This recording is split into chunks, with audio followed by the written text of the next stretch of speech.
It's snowing gently here in my home in Hyde Park. I checked some of the USGS stream and groundwater gauges over the last couple days. Not surprisingly for this time of year when we have not had a lot of snowfall, but the ground is really barely frozen. We're seeing groundwater wells kind of hold steady or creep up a little bit, but not much recharge is going on under these conditions. Stream conditions are a little bit below average. And those of you who know me, I look at streams as the sort of indicator of the kind of the hydrologic condition of the groundwater that feeds the streams as well as the overland flow. We've been getting some pulsing in the river systems when we have our occasional warm days as snow melts off. So we'll get a burst of water for a day or so, and then it goes back to just below average conditions for this time of year. So kind of a middling winter condition. Fair amount of groundwater recharge took place in the fall, and we're kind of at the upper ranges, but not fully recharged. We're waiting for the spring to do that. So that's my hydrology summary for the month for you guys.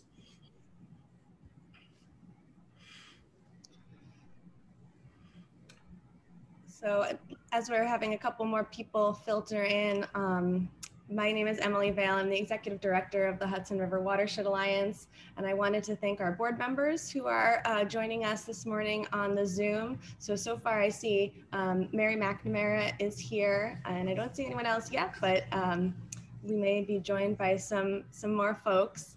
I wanted to also thank everyone who contributed to the Hudson River Watershed Alliance as part of our annual appeal. We really appreciate your support. It's really critical to doing what we do. And I also wanted to announce that we're starting a student science research series as a webinar series, and that's in partnership with THIRST, the Hudson Subwatershed and Tributary Research Network. We're going to kick that series off on January 28th at 6 p.m. with a presentation by Gabby DeGennaro and Zion Kloss from Marist College on microplastics research that Gabby's been conducting in Chadwick Lake in Newburgh, along with Wappinger Creek, the Wallkill River, the Rondout Creek, and the Esopus Creek. So I'll put the link to register to that in the chat if anyone is interested in learning more about microplastics in the Hudson Valley.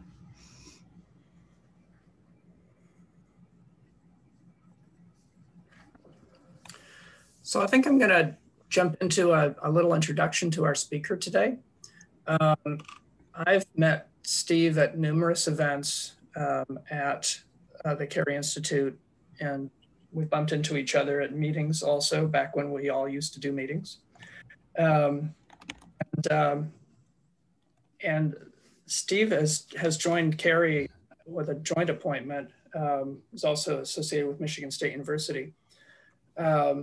And brings a lot of experience to our region as an ecosystem ecologist, looking at systems at the high level. And one of the things that excited me as I look at his publications is the many ways in which Steve has taken ecological perspectives to look at questions of the day, whether it's related to dams or whether it's related to organic carbon in agriculture, whether it has to do with floodplain inundation relationships or evaporation relationships. So that's pretty cool. And I asked Steve whether he'd be willing to speak with us. And because he has a dual appointment and has spent much of his professional life and energy in Michigan, he suggested to me that he would prefer to share with us a case study from Michigan, which was fun for me because my dad spent the second half of his career also at Michigan State, and I have gone home many, many years to Michigan. So I know where the Kalamazoo River is, and that was a really fun bridge. So I'm really excited to have Steve Hamilton, you here with us today. I think I should stop saying things about you and I should let you speak for yourself. But we're so grateful that you're joining us for this month's Hudson River Watershed Alliance breakfast presentation. I'm going to turn this over to you. The time is yours until 9:30. And I think, as you know, and as the audience knows, Steve will probably stop talking or presenting officially around 9:15 or so. Please put any questions that you have in the Q&A box, and they will accumulate as the time passes, and then Emily will summarize and feed those questions to Steve in the remaining time. So for those of you with questions, put them in the Q&A. And Steve, thank you for joining us, and the time is yours. Okay, well, good morning, everybody, and thank you, Russell, for the introduction. It's fantastic to have so many people tuning in, and even from Kalamazoo and Indonesia. So that's one thing good about these Zoom formats. I'm going to share my screen here. So I thought it might be interesting to talk about someplace different, since I seem to talk about the Hudson River system all the time, and having this experience in another river with some of the same issues as the Hudson and its tributaries. It might be something of interest to you. So let's see if it is. I'm going to talk about the Kalamazoo River, which is in southwestern Michigan. It's a fairly large watershed, of course, a much smaller river than the Hudson, but maybe about the size of some of its tributaries, major tributaries. And the watershed has two significant urban areas, Kalamazoo and Battle Creek. Otherwise, it's largely rural, about half row crop agriculture, and the rest is forests and fields and smaller communities and residential development. It's a glacial landscape, lots of lakes and wetlands. The river and its corridors is a treasured resource. It's used a lot for recreation, a lot of angling, paddling, nature viewing, hunting. There's lots of public access, a lot of state land in the lower part of the river. And one reason it's so nice in an otherwise fairly human-dominated landscape is that the river has a very wide floodplain, which has buffered against development, so that it tends to be forested, and so it's lined by these broad floodplain forests. But like so many of our rivers and populated areas, this river has a troubled past, and it first gained notoriety with this photograph published in Life magazine in 1953. At that time, the paper industry was booming in Kalamazoo, and they put a lot of organic waste into the river system without treatment. And in a hot summer week, it consumed all the oxygen, killed even the carp, as you can see here. And the historians point to this photo, among other things, as one of the things that helped awaken public concerns about water quality. It led to all the environmental legislation and improvements that we see today. The Kalamazoo River is a Superfund site because of the paper industry, but not because of that organic waste, but rather the use of PCBs from a paper de-inking process for recycling paper. And that waste, PCB-laden waste, was just dumped in floodplain landfills along the river from the 1950s to the 1970s. And you can see in the lower photo here, this mix of paper fibers and bentonite, and you can't see the PCBs, but they're in there, that had accumulated in a formerly impounded area, and now the river's eating away at the bank. So this contaminated at least 75 miles of the river, all the way down to Lake Michigan. And a lot of effort's been put into cleanup. They've capped and contained the landfills. It's too expensive to remove them, but they're capped and contained so they don't contribute material to the river anymore. 2 dams have been removed. I'll talk more about that in a bit. And they're conducting surgical dredging within the river channel and some of the backwaters. And we think the total cost for remaining work might be around $250 to $500 million. So it's an expensive problem, much like the PCB problem in the Hudson, but of course, different origin and different system. And the reason, of course, that you presumably all are familiar with that we worry about PCBs is because of getting into the food chain and ultimately the fish that people might eat. So we have these fish consumption advisories over much of the river downstream from Kalamazoo. And it's, as usual, the bottom feeders and the predators that are most concerned. dams figure in this story, and the lower Kalamazoo River from Kalamazoo on down has a number of dams. The uppermost one, Morrow Lake, and the lowermost one, Lake Allegan, actually generate hydroelectricity and have more extensive reservoirs. And the rest of these are old dams that really have no function, and they would have been removed long ago, except for the problem of PCB laden sediments behind them. Now, two have been removed, the Plainwell Dam and the Otsego Dam, which I've highlighted here with the red circles. The Plainwell Dam is an example. This was a state-of-the-art hydroelectric facility when it was built in 1902, and people came from all over the country to see how you could successfully generate electricity in a low gradient river. And then it became abandoned and decrepit, and it was sold to the state for $1 or something like that, and they started taking it down. And then they realized that the sediments behind were contaminated with PCBs, so they stopped when it got down to what you see on the lower left, which was taken in the early 2000s. And then to remove that seemingly small structure ended up costing, I think, they don't reveal exact cost, but I think about $30 million. And most of that was not to breach that dam, of course, but rather to manage the sediments and remove those that were most rich in PCBs and truck them off to landfills and stabilize the remainder of the bank. So this is quite a big operation just to remove this low dam remnant. Another more recent one called the Ostego Township Dam was similar. It was just down to a dam remnant, and I think that cost about $38 million, of which probably $35 million was dealing with the sediment removal and stabilization and restoration of the remaining river channel. Very challenging dealing with these legacies of contaminated sediment. The next one on the wish list is this one, the Otsego City Dam, which, as you can see in the aerial, has an extensive area of accumulated sediments. It's been lowered down to the level that you see in the upper picture, but all those sediments have paper waste in them. And just to remove that dam and isolate the outlying areas from the river channel so PCBs don't move into the river is estimated to cost about $55 million.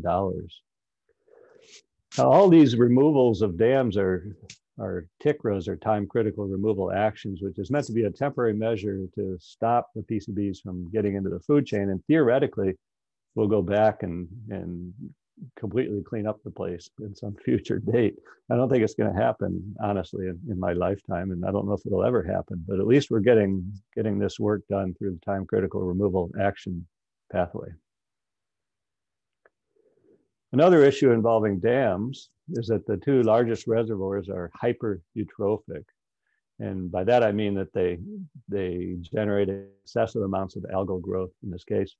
A lot of rivers can carry pretty high nutrient loads and without too many visible problems until the water is impounded in a reservoir. And if it's there for a week or more, you can grow a lot of algae.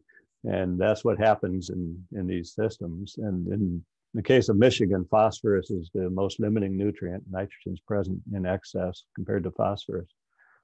So we have a total maximum daily load program, something a lot of you are probably familiar with as well, for the lowermost reservoir. And the idea is that we need to curb phosphorus inputs to the river because that's assumed to be the cause of water quality impairments, that in this case being excessive algal growth, turbidity because of the algae in the water, and the degradation of the fish community to the point where it's mostly carp and channel catfish. Worked a lot on this over the years. We understand it pretty well. It's one of the better studied watersheds, I think, in this respect. Point sources, permitted effluents, probably account for about 1/3 of the phosphorus loading. And they've actually diminished over time, mainly because of the closure of paper industries and other industries in the region. So a lot of attention's been focused on non-point sources, the usual suspects, besides wastewater, which is a point source, but stormwater and agriculture. And I think several $1 million has been spent on this, but I haven't been able to actually tabulate it. And then as if that wasn't enough to keep the Watershed Council focused, we had a great surprise. In July 2010, we had a major oil spill in the Kalamazoo River. And this aerial was taken the morning it was discovered, where a small tributary became more oil than water and brought this oil into the river system. And to understand this story, we have to talk about where that oil came from. This was from Western Canada, and it's the so-called tar sands or oil sands, one of the unconventional sources of fossil fuels that has quietly grown in importance, especially in the Midwest, such that most of the gasoline that we drive around on now in places like Michigan comes from this oil. And it's a very dense oil called bitumen or bitumen. In order to put it in a pipeline, it has to be diluted. And so they dilute it with lighter hydrocarbons like natural gas condensate. And so the industry likes to call it dilbit, diluted bitumen. And that's what spilled into the Kalamazoo River. This pipeline network that exists is always trying to be expanded by the industry so they can get this product out, especially to ports. And so the Keystone XL that you've probably heard so much about, which is shown by the dotted line here, is one of the proposed expansions. The existing system going through Michigan is shown up in the upper right in the inset there. And you can see where it leaked or spilled the oil into the river system. I have to say that neither the Watershed Council nor local government officials really thought much or were even aware of this oil coursing through the pipelines in the area until one broke. And that breakage is revealed here after they dug it up. Basically a 6-foot rupture in this pipe allowed this oil to spill out a short distance underground for 17 hours. So it bubbled up into a wetland and then rushed down this tributary. And through a series of human errors and inadequate preparation, it wasn't discovered and shut down for 17 hours. So the amount that escaped is at least 843,000 gallons of this diluted bitumen. The oil, by the time it was discovered, was already in the river system. It went basically as far down as you see in red on this map. It's about a little over 35 miles of river. Found its final resting place, the oil that got that far, down in a reservoir called Morrow Lake. In any oil spill, the immediate thing is to capture flowing oil on the move, and we have a lot of techniques and resources.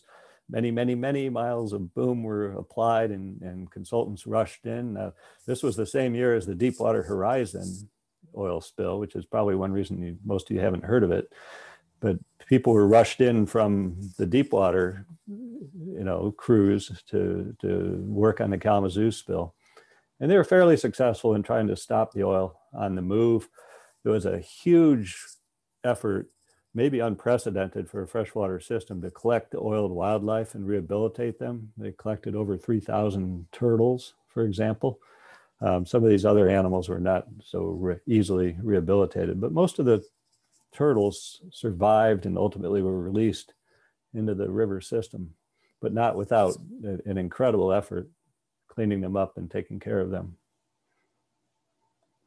Now, something else about this spill that you should know is that there were unusually high water conditions. Like many places in the Midwest and Northeast, we're seeing more summer storms than ever before. And the river at the time of the pipeline break, coincidentally, was really high because it had had one of these, actually a series of summer storms. So the circled area shows when this spill occurred, and the gold diamonds below is where the river would normally be at that time of year based on the long-term record. So as a result of that, the river had spread out on its floodplain in the middle of the summer, very unusual based on past experience, but all too common nowadays. And the oil which floated on the surface, as the river fell, it got draped all over the vegetation and soil surface. And so there was a lot of what we came to call overbank oil to deal with. Cleaning up oil on land was quite a task. You couldn't just bring in bulldozers and scrape it all off. Remember, I said there's these wide floodplains with forest and swamps, and so people were brought in with shovels and rakes and plastic bags. And at times there were up to 3,000 workers manually cleaning up this oil, finding any oil they could and scooping it up or scraping it up. And then hotspots of where particular accumulations were identified were eventually excavated where they could be accessed. And then a couple of weeks into it, the floating oil sank, disappeared, and everyone was a little perplexed by that. And about a week later, they realized that it was on the bottom, and if you disturb the bottom, it would produce sheen, or if the water level changed, like in this lower left picture, the river just went up about 20 centimeters, and that caused a lot of sheening. And so submerged oil became a focus of the recovery after most of the overbank oil was collected. And this was necessary because the Clean Air Act deems sheening as harmful, plus it's a potential exposure pathway for wildlife that are on the water surface. To identify where this submerged oil was, they developed a very simple technique of just getting a pole and disturbing the sediments and looking for sheen and quantifying what came up. And so they ended up doing tens of thousands of points, all in a GIS database. And from that, they could determine where most of the submerged oil was. And not surprisingly, it tended to accumulate behind dams, even if they were just dam remnants. And this shows a couple of the hot spots. To get at this submerged oil required dredging. And so dredging was conducted in these hot spots, first in that uppermost reservoir, and then in those other reservoirs, and a couple of oxbows or side channels seemed to trap oil. And so they were drained and excavated, as you see in the lower left, a couple of times. Starting to see that this is kind of an expensive cleanup, right? Dredging, if you're familiar with this, you already know this, but dredging itself is extremely perturbing to the environment. It literally sucks up the bottom and its organisms, and it puts the material on land, and you need a big staging area. This farm was taken over to put them in these tubes and dewater it, and then the water has to be treated. So they built a portable water treatment plant that you see in the lower right before they put the water back in the river. And this was done in a couple of places on the river system. The uppermost reservoir was so heavily oiled that even after all that dredging, they eventually removed it. So that was one maybe good thing that came out of this for the long term, is that one of these old dams, in this case a privately owned, very unsafe, decomposing dam, was removed and the river was restored to its original channel at great expense and effort. So where do we stand now? Well, the oil's actually hard to find above or on the surface of the water. I know because I've tried to go out and get samples to see how it's changed over time, and it's literally hard to find. We take people on paddling trips through the Watershed Council every summer, sometimes usually a couple hundred people on various trips, and most people can't tell that this occurred in 2010, which is pretty remarkable. Now, the accounting of the oil spilled versus what was recovered suggests that there could be a lot of oil left in the system. It might be about 10% of the total that was spilled, and that might be about half of what submerged, but that figure is highly uncertain. And when we did the chemical fingerprinting of the submerged oil in the sediments, we found that the total amount remaining from the pipeline spill, amazingly, is more or less similar to the total amount of petroleum from all other sources. And in other words, all the internal combustion engines that have been burning in the watershed, and historically there was some oil development. And so you have petroleum compounds of petroleum origin already in the sediments in all of our rivers with any significant urban or industrial history. And so the submerged oil is a lot of barrels, that might be there. It could be 80,000 barrels, right? But it's widely dispersed and down to a level perhaps similar to other petroleum contamination. And there's no known human health hazards, and in fact, no known ecological hazards now from that material. Quite likely it's the least bioavailable and least toxic fraction of the oil. I don't mean to downplay it. It's significant that we couldn't get it all. But I think to try to get it all would completely destroy the system. How's life in the river doing after the oil spill? Well, overall, the river and floodplain seems to have recovered amazingly well in terms of what information we have on the aquatic and floodplain life. Turtles, which are mainly map turtles, by far mainly map turtles, suffered the most obvious impacts, but they were rehabilitated and released with chips in their bodies, and there's a study ongoing now that shows that many of them are still there, and so they survived the experience. They may have lost some recruitment for a couple of years, which could be as much the cleanup as the actual oil, because the cleanup was a very big disturbance to the river system. Benthic or bottom-dwelling invertebrates and fishes seem back to normal as far as we can tell. Obviously, places that were dredged lost aquatic plant life and became deeper, and freshwater mussels were dredged up along with the rest of the sediments. And so we don't know how long that'll take for recovery, and we don't have very good information on the mussels. So what have we learned from the Kalamazoo River oil spill? Well, releases of diluted bitumen into water bodies are incredibly hard to clean up. And we actually didn't have much experience with this until the Kalamazoo River. And the reason is that once it loses the diluent, which evaporates pretty quickly once it's exposed to air, is that it becomes sticky, kind of like molasses, and it sticks to surfaces. So that it was hard to clean up above the water surface. You couldn't wash it off of rocks and built structures and so on. You had to literally scrape it off.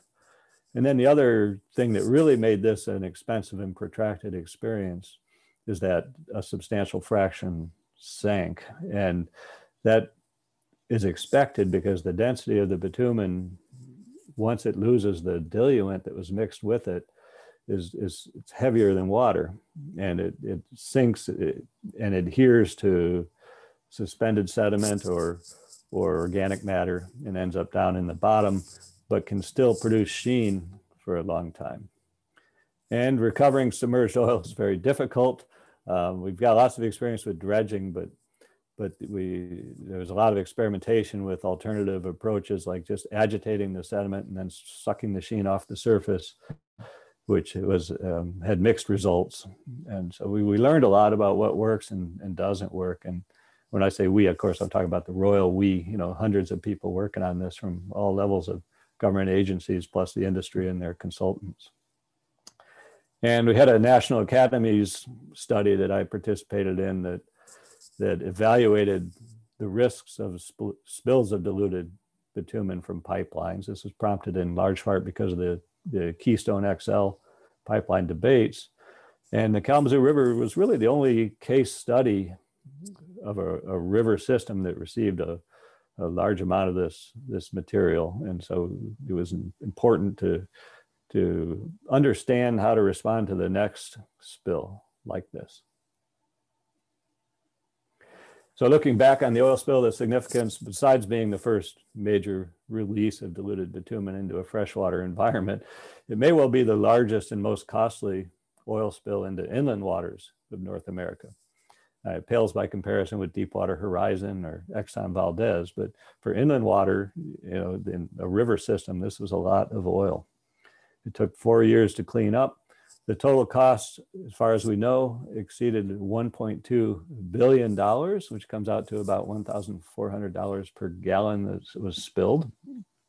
And very importantly, it inspired new awareness of pipelines and these aging pipelines in particular, and their potential hazards that they present, and a new environmental activism.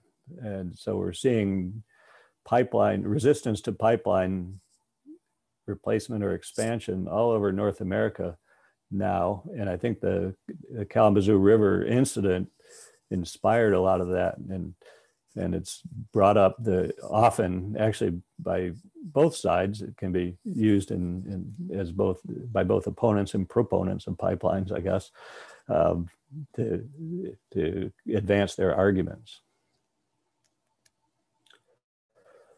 How can we reduce the likelihood of spills? Well, the National Transportation Safety Board did an investigation of what happened, and the underlying parts of their words here pretty much say it all.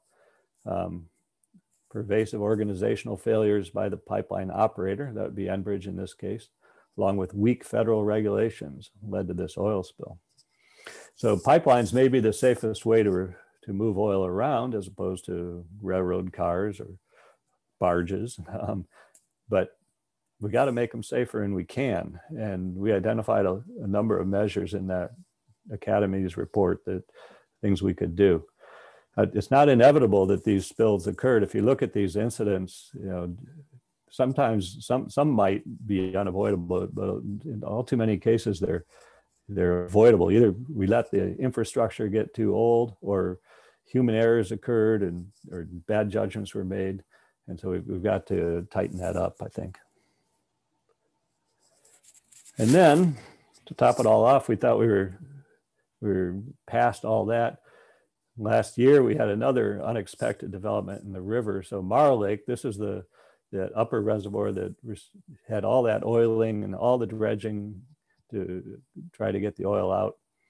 The company that operates a hydropower facility on a dam that was originally built for the abandoned coal plant next to it there decided they had to abruptly drain it to do emergency repairs because the gates had been allowed to become so in such poor condition that it could present a hazard to human life downstream. And so they announced they were draining it with little advance notice and dropped 9 feet.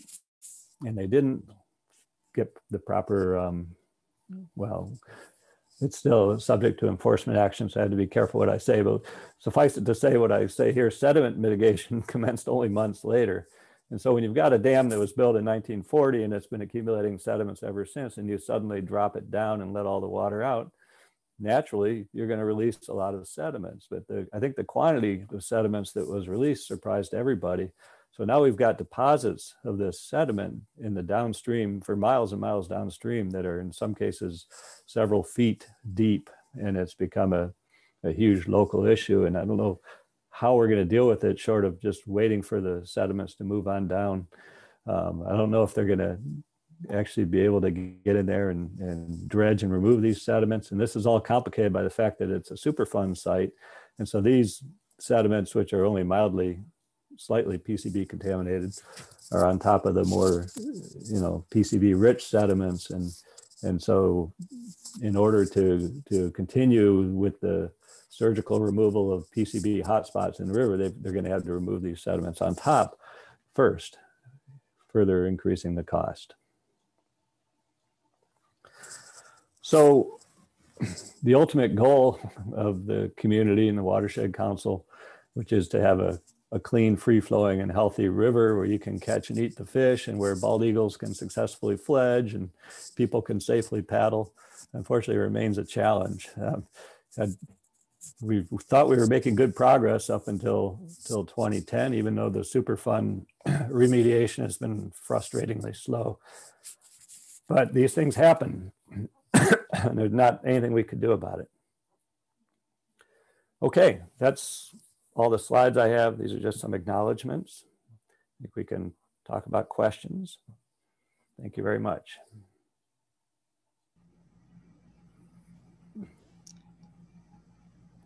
Great. Thanks so much, Steve, for your presentation. We have a lot of questions about the oil spill, perhaps unsurprisingly. So a couple people have asked who paid for the cleanup? The responsibility for the cleanup falls entirely on Enbridge, which is the pipeline company.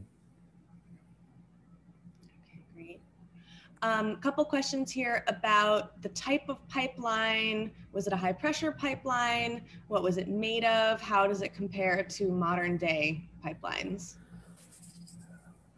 Well, there's a lot of talk about new pipelines being safer. This was a standard pipeline when it was, you know, state-of-the-art pipeline when it was built. I think it was 30-inch diameter, half-inch steel. I don't know how its pressure compares with modern day pipelines. It's been actually replaced. Enbridge originally said they could use it for a couple hundred more years in the days and weeks after this bill. We just need to patch it up. But then they came back with a proposal to completely replace it. And they did completely replace it with a bigger pipeline with higher capacity, but presumably safer. The fundamental problem was corrosion with age in this pipeline. So especially if it's in a corrosive external environment, you know, buried, say, under a wetland, it's inevitable that they don't last forever. So there's also a question here about what kind of warning systems might have been in place that it happened and grew so large, perhaps in spite of some state-of-the-art warning systems that were in place. Yes, that's very important. And the NTSB study looks at that in detail. So the pipeline is monitored through automated systems, and there was a control center in Canada. And the problem was it had humans in it. So the pressure drops in the pipeline were detected right away, but they were apparently between two slugs of material moving through the system. And the people on duty mistakenly interpreted that as effectively like a vacuum being formed between two slugs of product. And so instead of shutting it down because it might be a leak, they actually cranked up the pumps, kept them going.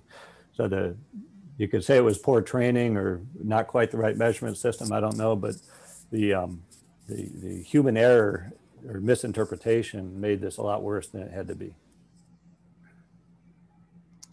Did the spill create any actions to prevent pipelines from being put under wetlands? Well, there was some legislation requiring pipelines be drilled underneath rivers in the future in the US. So that came out of it. The big debate now is there's a pair of pipelines of similar vintage that goes under the Straits of Mackinac between the upper and lower peninsula of Michigan.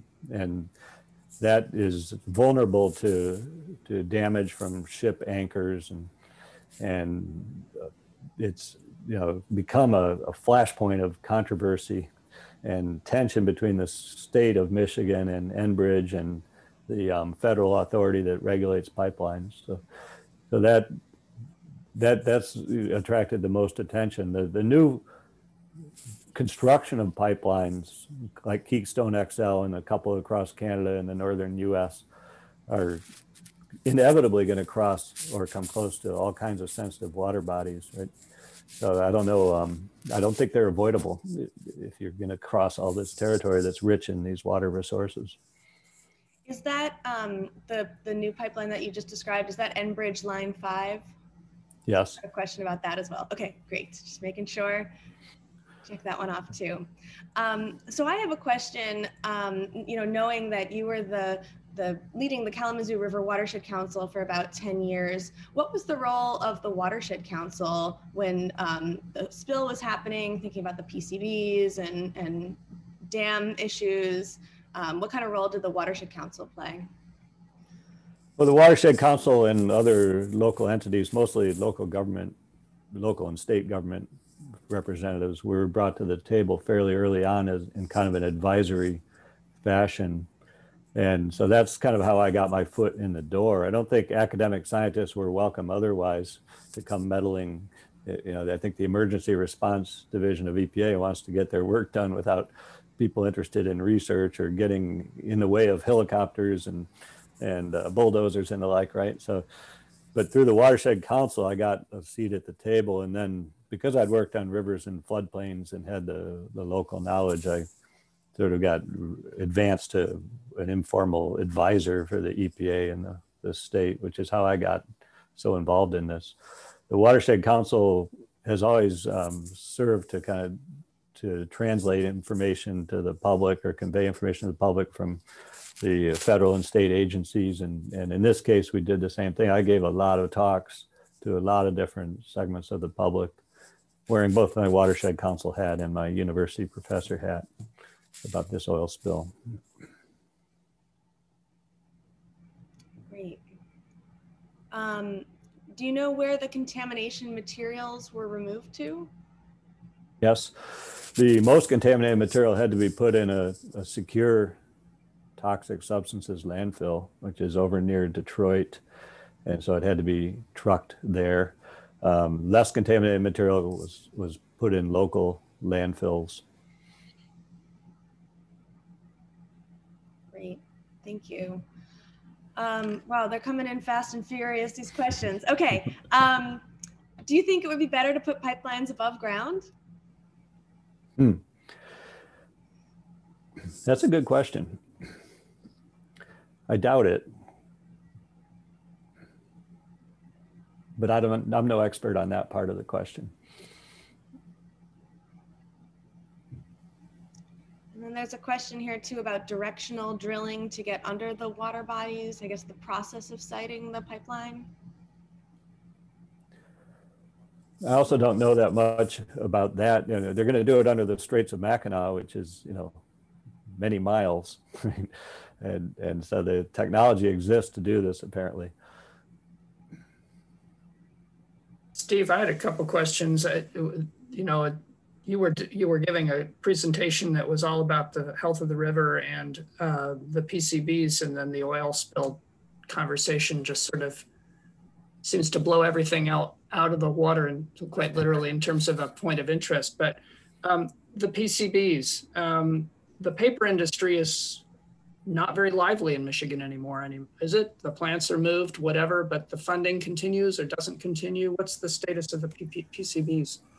Yes, that's been a long struggle. So the potentially responsible parties, as they're called, have changed over the years. Originally, the two main companies were Georgia Pacific, which is still a very viable, profitable firm worldwide, and the Allied Paper Company, which went bankrupt and settled for pennies on the dollar in a New York court.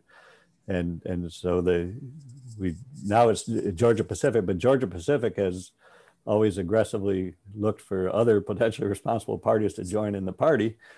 And so National Cash Register, which apparently made NCR, made the PCBs, has been brought into the sphere of responsibility. So the Georgia Pacific has so far paid for the lion's share of the work. Interesting. And your sense is that the PCBs are perhaps the longer term lingering hazard when you put $250 to $500 million worth of future work up on an early slide? So there's the PCBs, and then there's those old dams just catastrophically failing. So the choice that we face with these old dams with the sediment-laden PCBs behind them is either spending millions of dollars to shore them up to maintain what is essentially a toxic substance landfill under the river, right? Or finding the resources to take them out and take out the most contaminated sediments, which, as you can tell by the way I just cast that, I prefer the latter option, right? But it's totally money limited. That's why we removed one dam in 2007 after 20 years of advocacy, and then another in 2018, because it only can happen as fast as the money becomes available.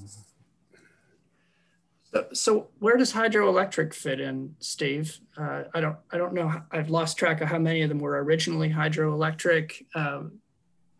Are none of them viable for repurposing for hydro, and then they could generate the cash to take care of their own remediation assignment? Yeah, that's been discussed.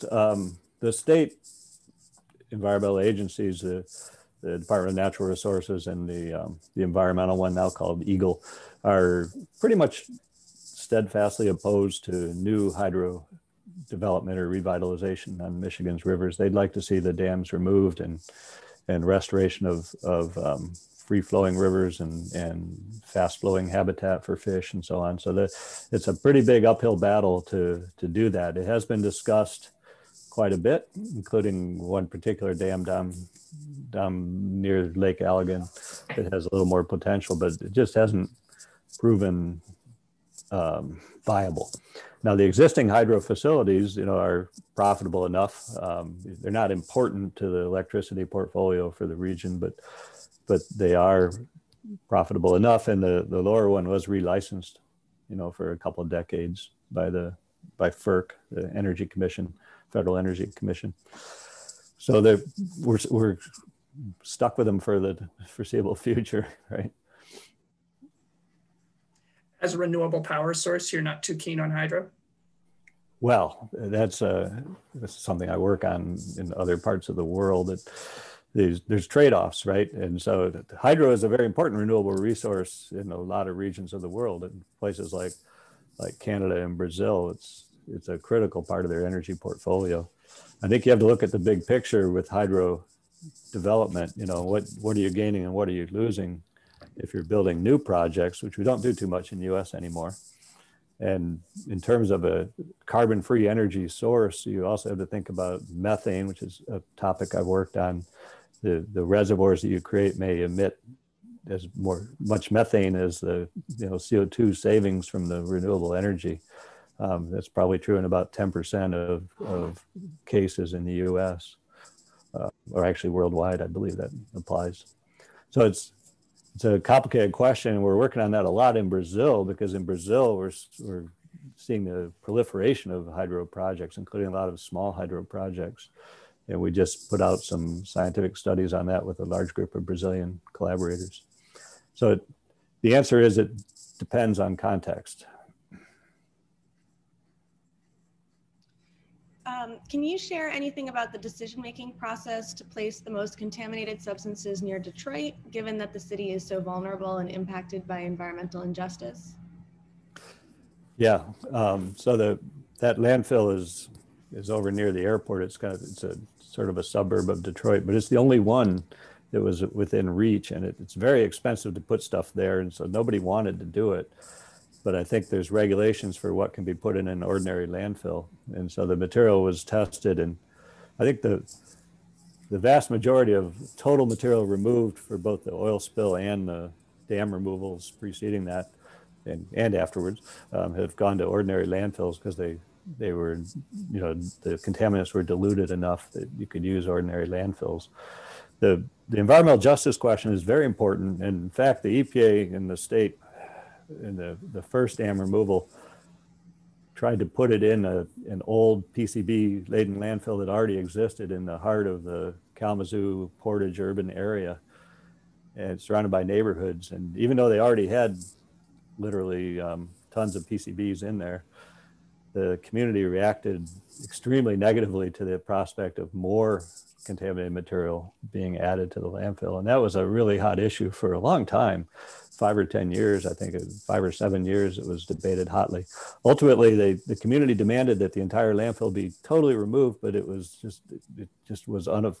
not feasible given the financial resources. So they opted for a cap and contain strategy, but they didn't put any more material in there. So yeah, this is an important, very important issue. Thank you. Can you speak to how the water was treated before it returned to the river? So you mentioned that as part of the cleanup process, the water was treated.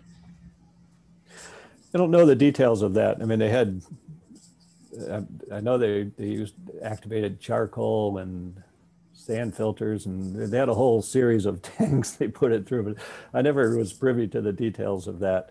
I know the little holding tank that collected the water had plenty of oil sheen in it. I saw that. And it had to be cleaned to an acceptable standard to be put back in. And this was done in at least 3 locations, maybe more.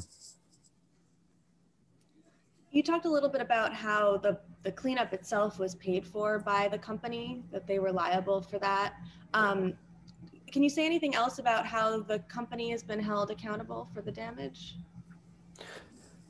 Well, there were state and federal penalties in addition to just reimbursing for the cost of the cleanup. And they are large, but they're not that large compared to what a company like Enbridge earns in a given year. So but the penalties did, that money was put to good use. In fact, the 2018 dam removal was partly paid for from monies from the Enbridge settlement.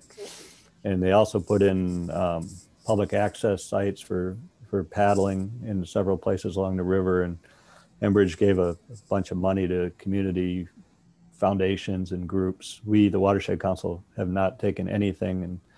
And by the way, I was never paid anything for my service in advising on this project, this incident rather. Related to the National Academy report that you mentioned, did the National Academy report do a risk assessment for the overall system of existing pipelines?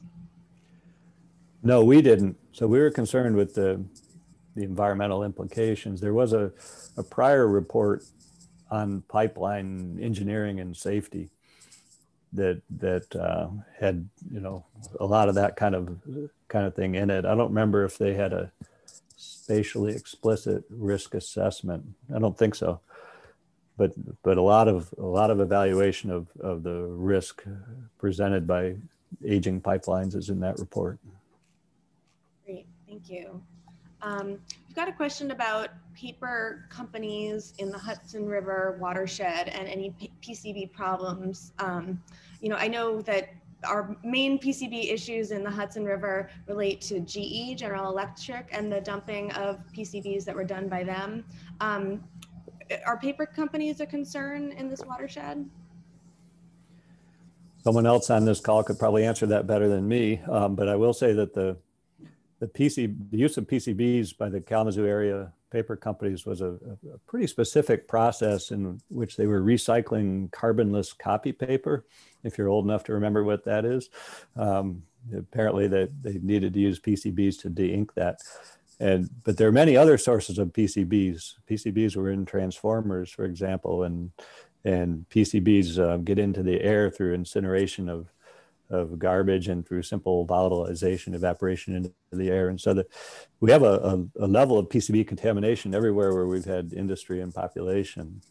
And so even upstream of the paper industry, you can find PCBs in the Kalamazoo River sediments from these other sources.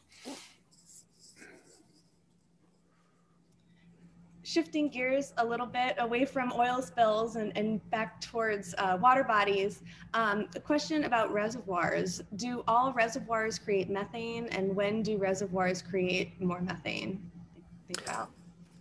Well, that's good. So when you first create a reservoir, like in a place like the Amazon, if you drown all that biomass in the tropical forest and the organic rich soils, that generates a lot of methane, and especially given the high temperatures. But thinking of old existing reservoirs, it seems to be driven mostly by the biological productivity in the reservoir. So if you have a nutrient rich river system like the Kalamazoo and you impound it in reservoirs, you grow a lot of algae and aquatic plants, and those eventually die and decompose, and underwater the decomposition often becomes anaerobic, and that's when bacteria generate methane as a byproduct of I should define anaerobic decomposition in the absence of oxygen. So there's specialized bacteria that generate methane by decomposing organic matter when there's no oxygen available. So think sediments or sewage treatment plants. Even in our guts, about half of humans generate methane, inside termites, inside ruminants, places like that. Great, thank you. And I wanted to read out loud a comment from Caroline Paulson.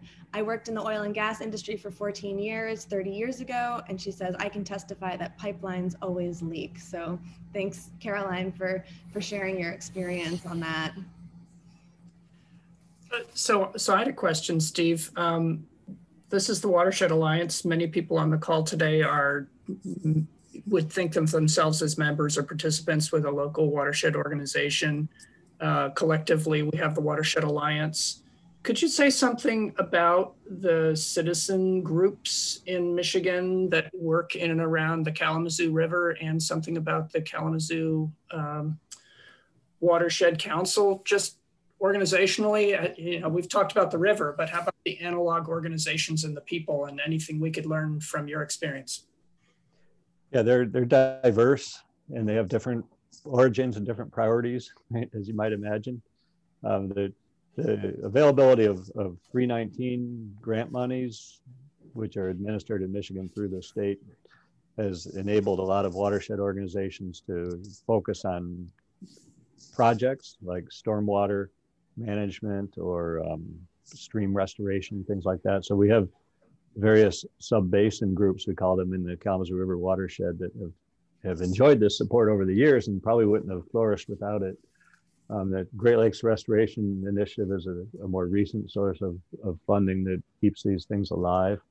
Then we have citizen groups that have formed, usually driven by one or a few individuals that are outraged with something, right?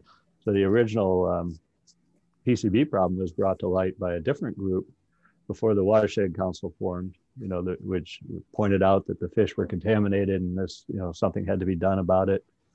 We had another group that formed in response to that urban landfill in the proposal to put new PCBs into it that generated a lot of heat for a while. And now we have a new group that formed in response to the sediment release.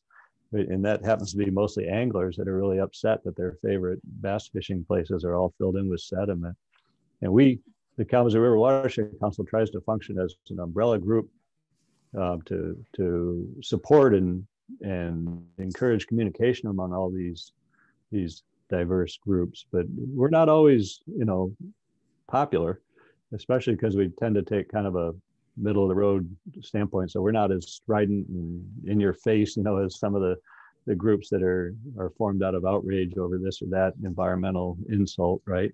And we try to work collaboratively with government agencies, including EPA, and that isn't always viewed, as the best approach. So it's a balancing act.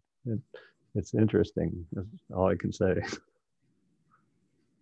So do you know enough about some of the watershed organizations here and the structure of the Watershed Alliance to make a comment about similarities or differences?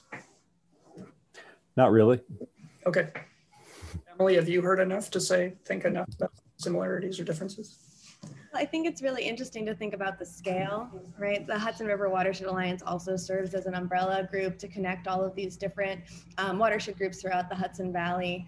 And, we talked a little bit before about some of the shared challenges relating to that approach. And, I think it's really interesting to think about how the Watershed Council is promoting recreation. Many of our watershed groups are actively trying to get people out on the river to kayak and enjoy the recreational benefits that are there, despite some of the pollution challenges. So I think it's really helpful to hear case studies from other groups that are dealing with these kinds of pollution issues, but yet a great resource and people who really care. So thanks for sharing your experience, Steve. You're welcome. Yeah, this was really great. Steve, thanks so much. It is 9:30. For those of you on the call, thanks so much for joining us today. We'll be here again this time next month. Think of Michigan and think of the Hudson Valley and enjoy the rest of the winter. And thanks ever so much, everybody. Thank you.